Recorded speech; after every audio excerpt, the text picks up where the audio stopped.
Tucker Amelia here, and you're watching Newsbreak. The UK's rulers could be set to change. No, not those ones, like rulers. Yeah, that's better. The PM Boris Johnson says he'd like to bring back imperial measurement. Gladys can tell you what that means.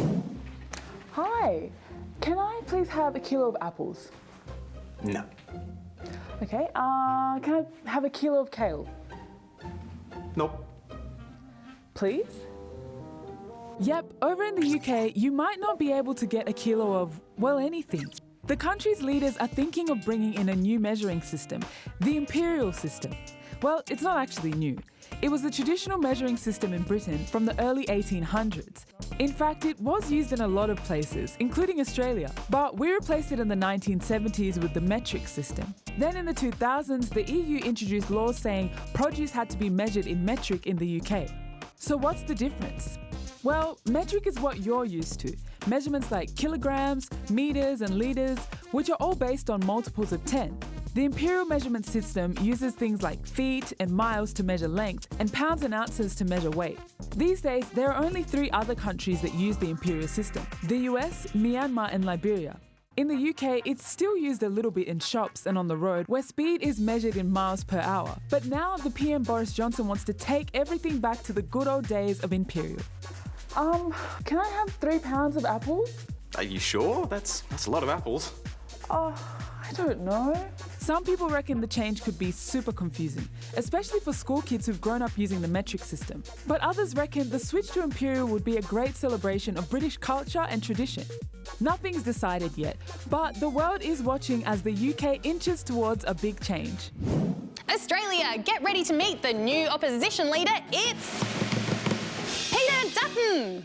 To be honest, it wasn't actually a huge surprise. The former Defence Minister was the only person going for the top job. Former Environment Minister Susan Lee was chosen as Deputy Leader. It's a good day to be an Aussie cycling fan because Jai Hindley has just made history. He's become the first Aussie ever to win the Giro d'Italia. There's that and more in sport. Vidi, Hindley! He wins the Giro d'Italia. It has happened. Say g'day to the new face of Aussie cycling, Jai Hindley. The 26-year-old has just won the Giro d'Italia, becoming just the second Aussie to win one of cycling's grand tours. Hindley took the lead in the second to last stage of the race and managed to hold on in the final time trial to win by 1 minute and 18 seconds. Sticking with first-time winners, Western United have won their first A-League title just 3 years after joining the competition. They took down reigning premiers Melbourne City 2-0, with both goals happening in the first 30 minutes of the game. Alexander Krunic got the touch. And finally, it is party time in Spain. Yep, Real Madrid and thousands upon thousands of fans are partying hard after they beat Liverpool 1-0 in the Champions League final on the weekend. Back to its spiritual home, the champions of Spain are the champions of Europe. Do you ever feel like things are just a bit too big? Yep.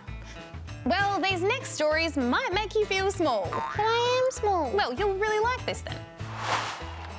Check out this enormous horse. The giant wooden sculpture was part of a historic World Heritage listed parade in Belgium, which only happens every 10 years. It celebrates the medieval tale of the Bayard steed, a magic horse that could change its size to suit its riders. Handy. There's nothing like crossing a giant glass bridge over a 150-metre chasm to make you feel small and terrified. The first brave tourists have stepped foot onto this bridge in Vietnam, which has broken the world record for the longest glass-bottomed bridge in the world. It's 632 metres long and can hold 450 people at a time, and a dragon, apparently. And spare a thought for this little squirrel who found itself in the middle of a baseball game in California. The game had to stop while players tried to catch it.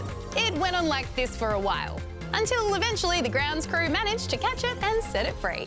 Oh, you'd never catch me, would you? No, never.